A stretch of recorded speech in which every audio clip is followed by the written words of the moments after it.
el proceso de la odontosección en sí no es una extracción por odontosección, es simplemente la odontosección, es el seccionamiento del diente, la eliminación de la pieza dentaria que se va a realizar, utilizando posteriormente un forceps o un elevador, y también van a encontrar en la literatura la sinonimia de odontectomía. Esta maniobra quirúrgica de odontosección se va a ajustar a indicaciones clínicas para que sean aplicadas. En los casos que están indicados la realización de los dientes heterotópicos, dientes ectópicos, retenidos y semiretenidos. Antes de continuar, quisiera, si ustedes reconocen estas palabras como heterotópicos, ectópicos y semiretenidos. ¿Me oyen? Hola, ¿me escuchan? Sí, doctor, se escucha. ¿Ustedes reconocen estos términos de heterotópico, ectópico, semiretenidos? Para que yo pueda continuar.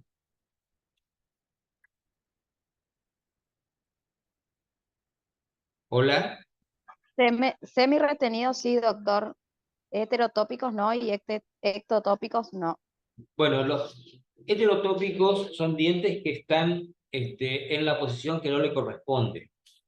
Es decir, están vestibulizados, lingualizados. Y los dientes ectópicos están nacidos en el lugar de otro diente. Están ocupando otro diente. ¿Sí? Esto, entiendo yo, debe ser ya de su conocimiento porque están dentro de las indicaciones de la extracción dental. Bien, dientes, continuamos con los dientes endodonciados. Es decir, en los casos de dientes únicos en la arcada, o bien por la reabsorción dentinaria interna o externa, vamos a ver que estos dientes pueden presentar inconvenientes para una extracción simple. Entonces, se aconseja seccionarlos en partes para poder removerlos posteriormente. En el caso de los dientes únicos en la arcada, estos dientes presentan una particularidad por la osificación extrema de los vanos que lo limitan, lo que hace que la pieza dentaria tomada con el forceps vaya a ofrecer una mayor resistencia a la dilatación de las tablas, lo cual puede llevar a la fractura de la pieza dentaria en sí. También tenemos dientes fracturados en intentos exodónticos previos, recientes o de larga data. Ese punto referido a fracturas de intentos exodónticos previos es cuando no se consideró, entre los pasos a seguir para la extracción dentaria, la posibilidad de que el diente puede fracturarse. Es decir, no se tuvo en cuenta algunas consideraciones. Entonces, muchas veces esos intentos exodónticos previos, recientes, son como por ejemplo los que se dan en la clínica donde las piezas dentarias se fracturan y desde allí hay que implementar una técnica para poder extraer el diente que no estuvo pensado, en la cual aplicar algún procedimiento nuevo. O también pueden ser dientes fracturados en intentos exodónticos de larga data.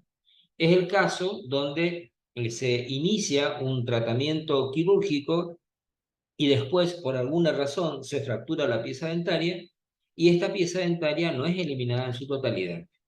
Es derivado o bien se lo deja al paciente con un fragmento radicular, cosa que no es correcto porque debe eliminarse completamente. Además, el paciente vino a realizarse una extracción dental completa, no en forma parcial. También tenemos los dientes portadores de prótesis fija o con gran destrucción coronaria. ¿Qué suceden con los dientes portadores de prótesis fija o con gran destrucción coronaria? Eh, Tienen que sufrir un proceso de una endodoncia. Entonces, todos los dientes endodonciados van a terminar perdiendo su contenido pulpar y ese contenido pulpar se va a reemplazar por un material inerte que va a favorecer la concentración mineral del remanente dentario, lo cual lo va a volver más frágil y a la aplicación de un elevador o un forceps, estos se pueden fracturar. Por lo tanto, en estos casos, y de acuerdo a las indicaciones que veremos más adelante, puede estar indicado un seccionamiento de los dientes para facilitar su eliminación posterior. Respecto a las indicaciones radiográficas, estas están, es decir, muchas de ellas están en relación a las indicaciones clínicas y hablamos de dientes en posición anómala para volver a reiterar dientes ectópicos y heterotópicos o dientes con alteraciones de la erupción, que son los dientes semiretenidos o retenidos, dientes portadores de prótesis fijas o con gran destrucción coronaria, dientes fracturados en intentos exodónticos previos, ya sean recientes o de larga data, dientes endodonciados, dientes que se encuentran ubicados en alvéolos hipercalcificados, los cuales nos va a dar una idea de que ese diente va a necesitar mayor fuerza para que se puedan luxar las tablas. También se da acá, radiográficamente nosotros podemos observar dientes endodonciados. Y ustedes recordarán en la clínica que ante la consulta con los docentes, todo diente endodonciado o portador de una prótesis fija es indicación clínica y radiográfica de otro tipo de alteración, de otro tipo, perdón, de técnica que es la alveolectomía. Pues bien, comparten los mismos elementos en el caso de la odontosección. La reabsorción dentinaria externa e interna, lo cual disminuye la resistencia de la pieza dentaria y favorece la ruptura del mismo. Y dientes con anomalías radiculares de forma, número y dirección, donde se aconseja la eliminación de la pieza dentaria previa sección del mismo. Ahora, fíjense en este punto, en esta diapositiva, que tenemos factores condicionantes en la aplicación de la técnica del seccionamiento.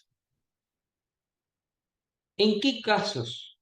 ¿En qué casos se condicionan? Por ejemplo, anomalías anatómicas, dientes que tengan forma, número y dirección alterada, ¿sí?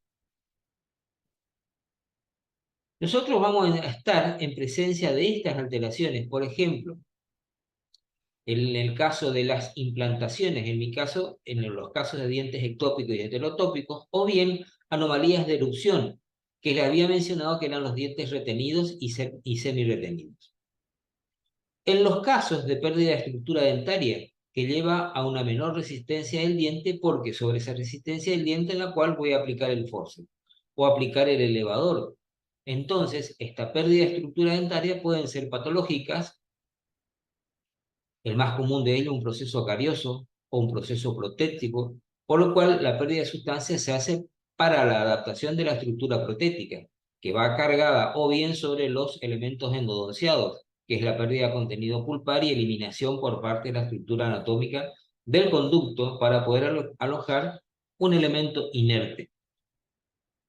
También tenemos las características óseas de los maxilares, que es lo que habíamos mencionado anteriormente respecto a los alvéolos calcificados y se da sobre todo en el caso de pacientes ya mayores con vanos desdentados en mesial y en distal. Ahora bien, existen para la interpretación del tipo de seccionamiento distintas variantes de seccionamiento y para ello vamos a tomar como referencia el eje mayor del diente. Entonces vamos a tener una variante de sección perpendicular, que es aquella donde la sección o el sentido del corte va a ser perpendicular al eje mayor del diente. También existe una variante de sección oblicua, que es cuando la sección corta de modo oblicuo al eje mayor del diente, y una variante de sección paralela, que es aquella donde la sección coincide con el paralelo del eje mayor del diente. Bien, por ahora lo que yo preciso que ustedes incorporen en su conocimiento que existen variantes de seccionamiento y que pueden ser tres. Variante de sección perpendicular o variante 1, variante de sección oblicua o variante 2 y variante de sección paralela o variante 3. La variante 1, que ustedes pueden observar en esta imagen, ¿sí? Específicamente la variante 1 o variante de sección perpendicular, divide el diente en dos o más fragmentos por medio de cortes perpendiculares al eje mayor del diente. Y generalmente estos cortes pasan a la altura del cuello. Por lo tanto, dividen en dos porciones, un fragmento coronario y un fragmento radicular, y ustedes pueden observar que la sección del corte se da en forma perpendicular al eje mayor del diente. Y esto nos permite obtener dos partes, como lo habíamos dicho anteriormente. Una porción coronaria y una porción radicular. ¿Cuál es la razón de la práctica de este tipo de sección? La estructura remanente más importante luego de la extracción dentaria es el hueso. Por lo tanto, si yo pretendo eliminar esta pieza dentaria en un solo bloque, por la posición del mismo, va a determinar que sea muchísima la cantidad de hueso que tengo que eliminar. Entonces, si lo divido en dos partes, el diente, que antes pretendía sacarlo íntegro, va a conllevar a la eliminación de mucha cantidad de huesos. Entonces, eso no va a suceder si lo secciono. Entonces, voy a eliminarlo por parte y voy a conservar la estructura más valiosa post-extracción, que es la estructura ósea, porque sobre ella se va a remodelar el reborde alveolar y el reborde alveolar posteriormente va a ir apoyado a una prótesis mucosoportada, o bien en ella irán colocados los implantes. De repaso, la variante 1 es para piezas dentarias que se encuentran preferentemente ubicadas en posición horizontal, ¿sí? Fíjense ustedes que en este caso va a dividir al diente siguiendo una sección perpendicular al eje mayor y va a permitirnos que obtengamos dos fragmentos, un fragmento coronario y un fragmento radicular. La otra variante de sección, o la variante 2, y si ustedes observan en comparación con la 1, dirán que en el primer caso el diente está retenido y en el segundo caso puede ser un diente semi-retenido. Perfecto, puede ser asimilado en esa relación. Pero estos dientes no están dentro del grupo de los dientes anatómicamente normalmente evolucionados. Y en algunos casos tampoco son anatómicamente normales, ¿sí? Por lo tanto, no están dentro del grupo que estas variantes van a ser aplicadas en este grupo particular. Y esta variante de sección oblicua va a dividir al diente, recuerden ustedes, en dos o más fragmentos. Siempre la sección se produce en dos o más fragmentos. Un bloque único lo dividimos en dos o en tres, básicamente para conseguir la eliminación de la pieza dentaria. Bueno, en esta variante 2, fíjense que también los dientes no se encuentran normalmente erosionados como el segundo molar, al cual estoy señalando. Quiere decir que este diente, este tercer molar, que puede estar semi-retenido o no, para poder favorecer la eliminación del mismo, debo seccionarlo en una sección que es perpendicular al eje mayor del diente. Y de esa manera elimino por bloques. Primero el fragmento pequeño y posteriormente el fragmento más voluminoso.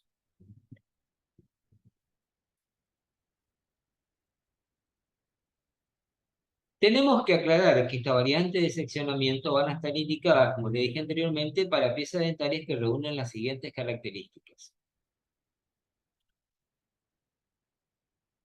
Cuando ustedes clasifican a las piezas dentarias, ustedes vieron clasificaciones en relación a la forma, del diente, en relación a las anormalidades del número, en relación a anormalidades anatómicas, ¿sí? En relación a la implantación de los mismos. Entonces, estas variantes de seccionamiento son aplicados en estos dientes. Es decir, son aplicados en los dientes que son anatómicamente anormales o los que están anormalmente erosionados. o los que están anormalmente implantados o con anomalías de número. Anatómicamente anormales podría ser un supernumerario, por ejemplo. Anormalmente erosionado es un diente retenido o semiretenido. Anormalmente implantado es un diente ectópico o heterotópico. Y anormalmente, con anormalidades de número, son aquellos que tienen hipodontia o hiperdontia. ¿Sí?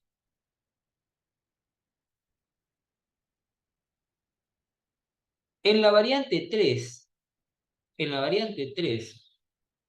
tengan en cuenta la siguiente característica. La sección va a ser paralela al eje mayor del diente y va a dividir al diente en dos o más fragmentos de cortes paralelos al eje mayor del diente, o que coincidan con el eje mayor del diente. Para que podamos reunir esa condición, el paciente debe tener en su boca dientes normalmente erosionados, normalmente implantados, anatómicamente normales y dentro del número normal de piezas dentales. Entonces, estos son los casos donde podemos realizar o tomar como referencia el eje mayor del diente para realizar la sección. Si volvemos a la diapositiva anterior, vemos que la variante de seccionamiento 1 y 2 están diseñadas, estas técnicas, para seccionar dientes dientes anatómicamente anormales, anormalmente erosionados, anormalmente implantados o con anomalías de número. A diferencia de la variante 3, que están diseñados para dientes normalmente erosionados, normalmente implantados, anatómicamente normales y dentro del número normal. ¿Se entendió esta diferencia, por favor? ¿Entendieron la diferencia? Sí, doctor, se entendió. Bueno, en la variante 2, perdón, en la variante 3, y para que pueda ser aplicada esta variante 3, los dientes tienen que estar normalmente erupcionados. ¿Qué dientes se pueden indicar para realizar esta variante 3? Volvemos a repetir porque esto es importante. Y esto es pregunta de examen, por favor. Están indicadas en piezas dentarias que son anatómicamente normales, que están normalmente erupcionados y que están normalmente implantados. Anatómicamente normales quiere decir que no tengan marcadas dilaceraciones, que no tengan reabsorciones dentinaria interna externa, que estén normalmente erosionados, que no sean dientes retenidos o semiretenidos, y que estén normalmente implantados, es decir, que no sean ectópicos ni heterotópicos. ¿Sí? En el caso de los molares superiores, que es una de las piezas dentarias para las cuales se puede aplicar, ¿sí? Porque en este grupo para el seccionamiento de la técnica 3, tenemos que puede ser aplicada a los molares superiores, a los molares inferiores y a los primeros premolares superiores. Recuerden ese ordenamiento. Entonces, esta sección, como les había dicho, que es paralela al eje mayor del diente, va a estar indicado en dientes anatómicamente normales, no quiero ser redundante, pero sí es importante, normalmente erupcionados, normalmente implantados. Esta pieza dentaria, obviamente con más de una raíz, porque la sección se va a hacer paralela al eje mayor del diente, ¿sí? Salvo en los terceros molares superiores, que tiene variaciones anatómicas, pueden presentar una sola raíz fusionada o pueden presentar varias. Eso ya se determinará con el estudio radiográfico posterior. Los molares superiores, excepto los terceros molares, como les había dicho, que presentan alteraciones de forma, y también podemos considerar dentro de los dientes indicados en esta variante 3, los molares inferiores. En este caso de los molares inferiores, van a presentar siempre dos raíces, una raíz mesial y otra distal. Eventualmente los terceros molares inferiores están fusionadas o las piezas dentarias presentan algún grado de presencia de más de una raíz. Respecto a las técnicas de seccionamiento, esto es algo muy importante a determinar. Tenemos que hacer una distinción previa. Antiguamente se utilizaba el instrumental tradicional y en la actualidad el más usado es el instrumental rotatorio.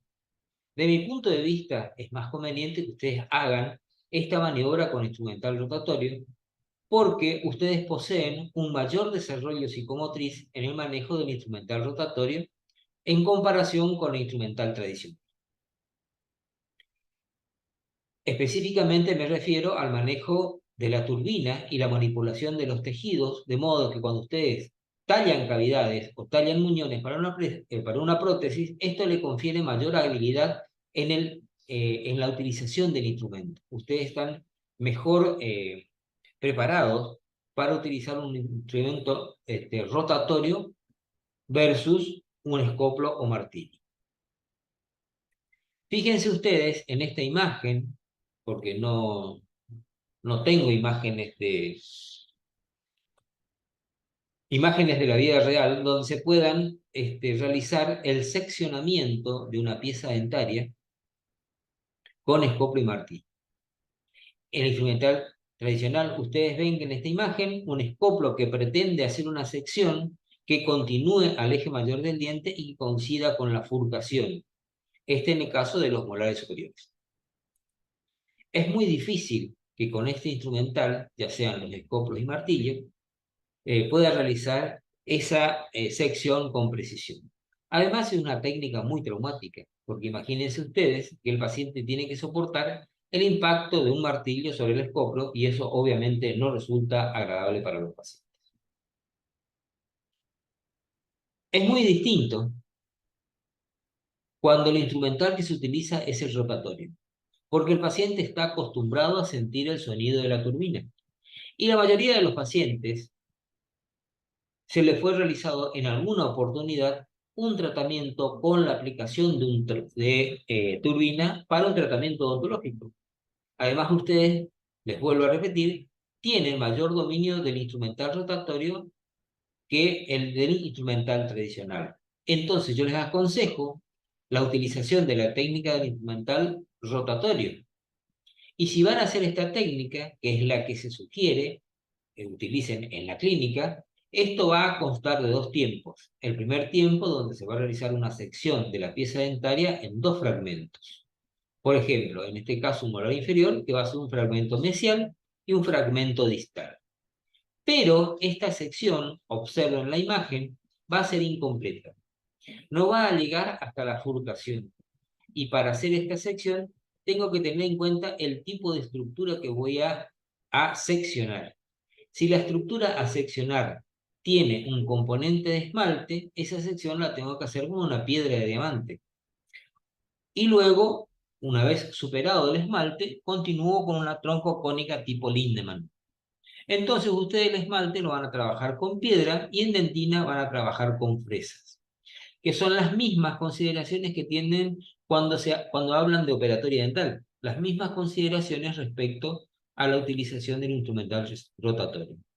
Por la sencilla razón de al pasar de la furcación, la irrigación no va a ser efectiva, es decir, una vez que profundizamos la fresa, la irrigación no va a ser efectiva, entonces en ese lugar que debe tener abundante irrigación, no se va a producir la irrigación que corresponde, específicamente me refiero a este espacio, ¿sí?, limitado entre la fresa y el hueso, no va a recibir suficiente irrigación, por lo tanto se puede necrosar el hueso que se encuentra inmediatamente por debajo o por arriba, o inmediatamente después de la furcación.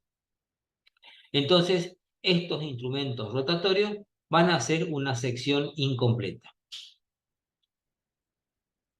Fíjense ustedes, acá se está utilizando una piedra para superar el esmalte, luego se continúa con una fresa tipo Lindemann, Pero nunca se llega a la furca, siempre se deja un puente, siempre se deja un puente. Es decir, vamos a realizar una sección incompleta. Va a haber un fragmento mesial y otro distal que van a estar unidos por un pequeño puente. Esa sección incompleta va a proteger, va a proteger el hueso que se encuentra inmediato a la furcación, va a evitar que el hueso se necrose, porque quiero que tengan en cuenta que lo más valioso que existe en la boca luego de una extracción dental es el hueso remanente. Entonces, el hueso lo tengo que conservar a toda costa. El segundo tiempo, porque les había dicho que esta técnica con instrumental rotatorio se realiza en dos tiempos. Un primer tiempo, que es una sección incompleta, con la conservación de un puente cemento dentinario, y una segunda parte, que es la que va a completar la fractura del puente cemento dentinario, y si vemos en la imagen, en ese sector se forma un puente. ¿Se acuerdan la imagen anterior? Le había dicho que se formaba como un puente. Pues bien, ese puente que une ambas raíces se va a fracturar colocando un elevador en la ranura dejada por la sección hecha por el instrumental rotatorio. Y desde allí, con el elevador, se consigue la fractura de ese cemento dentinario, ese puente cemento dentinario, y nos permite obtener dos partes separadas, que es el punto donde finaliza la odontosección. Y desde allí comienza el procedimiento normal de una extracción dentaria, porque estos fragmentos, el mesial y el distal, producto de la odontosección, va a dividir una pieza dentaria en dos fragmentos. Y el fragmento, ya sea mesial o distal, lo puedo eliminar de acuerdo a las características de las raíces, con forceps, con elevadores o con la combinación de ambos. De allí viene lo que al comienzo de esta exposición les mencioné, que existen solamente dos instrumentos para realizar extracción dental, que son los forceps y los elevadores. Y después existen dos procedimientos que favorecen la extracción dental. En este caso es la odontosección y más adelante verán la alveolectomía. ¿Cuál es el instrumental rotatorio indispensable que deben tener en sus mesas operatorias? El instrumental necesario es una fresa de carburo de tungsteno de talle extra largo con filos lisos en número de 8 y redonda. Esta fresa se utiliza para seccionar hueso. Ante la eventualidad, siempre deben tener estas tres fresas entre sus instrumental rotatorio.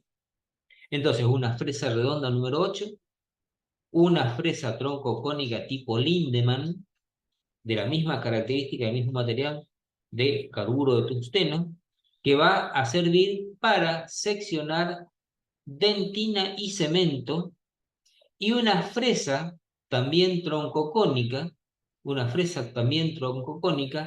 que va a servir para seccionar el fragmento de esmalte que podamos tener en el camino de la odontosección. Si nosotros queremos conservar nuestro instrumental, utilizaríamos en un diente con esmalte, primero piedras y luego pasamos a la fresa de Lindemann. Y si es necesario trabajar sobre alguna parte de hueso para favorecer la eliminación, específicamente ya sería la alectomía, utilizamos una fresa redonda número 8. Estas tres instrumentales rotatorios es indispensable de que lo tengan en su mesa operatoria. Bien, ¿cómo vamos a realizar la sección? Acá tienen en este esquema, en el caso de los molares inferiores. Si el corte se va a hacer siempre desde vestibular a lingual, y de modo de obtener dos fragmentos, un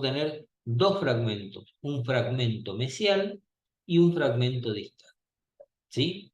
Siempre la sección se hace en sentido transverso, siempre se hace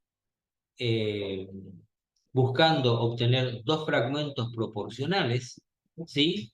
Y la sección con el instrumental rotatorio, que esto es un dato importantísimo, debe ser paralelo al eje mayor del diente. Fíjense en este esquema, en el esquema de la derecha, en el esquema celeste, donde la pieza dentaria, donde nos permite obtener dos fragmentos, uno mesial y otro distal. Una vez obtenidos estos dos fragmentos, habiendo hecho los dos tiempos de la sección, procedemos a la eliminación de los fragmentos con forceps o con elevadores. En el caso de los molares superiores, estos poseen tres raíces. Primero vamos a hacer una sección de distal a mesial, cosa de tener dos bloques, un bloque que contiene la raíz palatina y otro bloque que va a contener la raíz mesiovestibular y distovestibular. Finalmente, vamos a completar esa sección y va a tomar la forma de una T cuando separamos, mediante la sección, la raíz distovestibular de la mesiovestibular. Entonces, en estos casos, en el caso de los molares superiores, podemos obtener tres fragmentos que deben ser eliminados,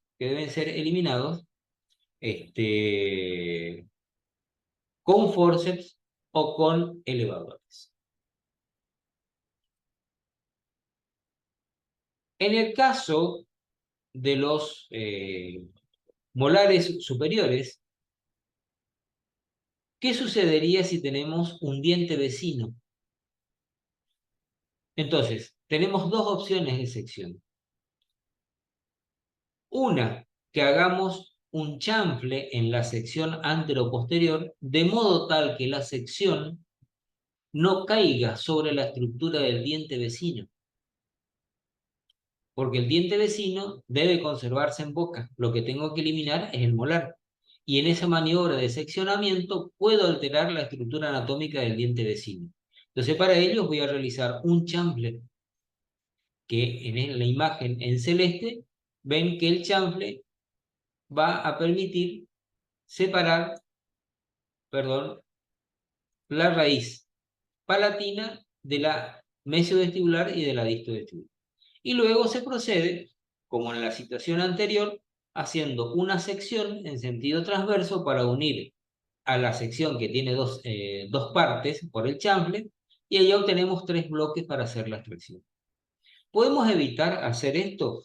Sí, pero en esos casos necesitamos utilizar una banda de acero al cual vamos a envolver al diente vecino para que cuando nosotros realicemos la sección podamos contactar con la piedra o con la fresa esa banda de acero y no lesionar la estructura del diente vecino. Entonces quiere decir de que esta es una opción en el caso de los molares superiores cuando tiene un diente vecino. Pero si tiene dos dientes vecinos, entonces la forma de la sección ya no va a tener un solo chanfle, sino va a tener dos. Entonces en esos casos la forma de la sección ya va a dejar de tener una forma de T para pasar a tener una forma de I. Esto siempre y cuando esta es una de las opciones de sección, siempre y cuando no caiga sobre la pieza dentaria vecina. O bien puedo mantener la sección en forma de T, pero indefectiblemente tengo que proteger a los dientes vecinos con una banda de acero para no lesionar su estructura anatómica. Ahora bien, ustedes van a ver acá un caso clínico donde se puede observar que se trata de un molar inferior en la cual se está realizando la sección de vestibular hacia lingual.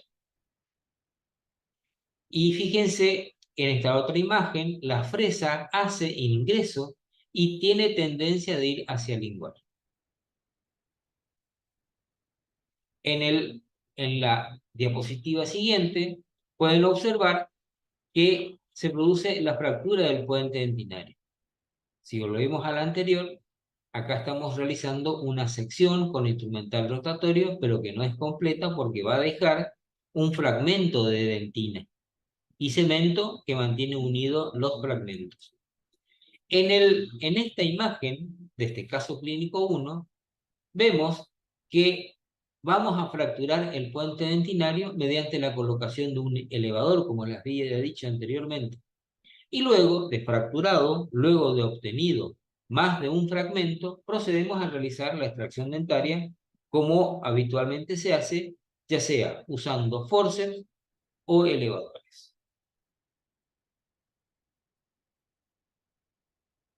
Antes de continuar, quiero aclarar lo siguiente. Ustedes vieron que la sección se hace colocando la fresa paralelo al eje mayor del diente. Por lo tanto, nos va a dejar varias partes, varios fragmentos, en el caso del maxilar inferior 2 fragmentos, en el caso del maxilar superior 3 fragmentos, en el caso de los premolares superiores va a dejar 2 fragmentos. Bueno, en estos casos, tenemos que tener en cuenta que la fresa siempre debe entrar paralela al eje mayor del diente. Y vamos a obtener fragmentos que va a ser una porción radicular y un fragmento coronal.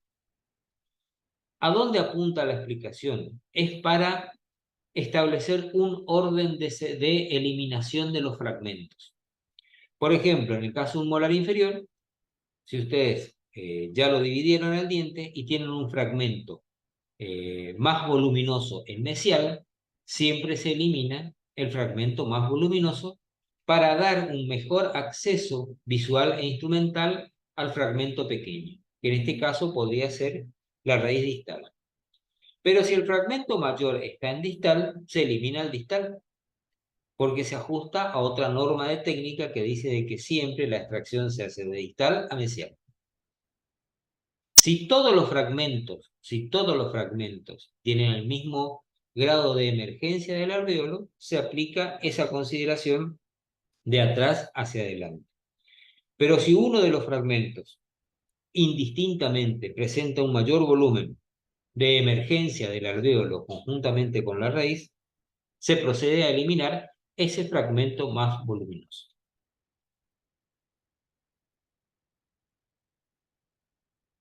En este otro caso, estamos en presencia de un molar superior y se va a utilizar una piedra para seccionar el esmalte.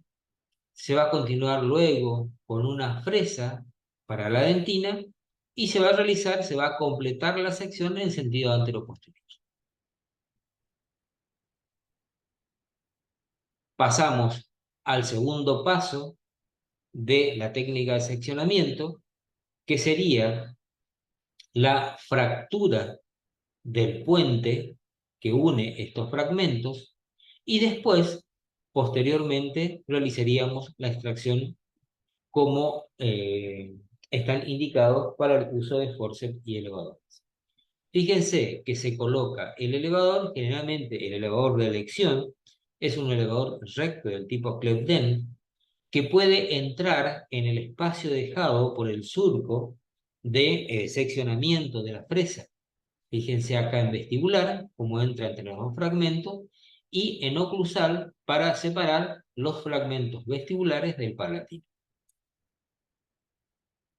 Luego pasamos a la extracción dentaria propiamente y esta la podemos realizar con forceps y con elevadores. Fíjense acá, tratando de luxar la raíz distovestibular, apoyándome en el molar que se encuentra por detrás.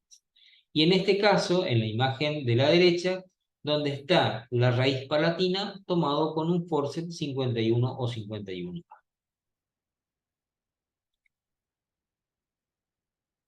¿Cuáles son las conclusiones de esta actividad? El fundamento de la odontosección, y es como primera medida, la de ser un método conservador del hueso.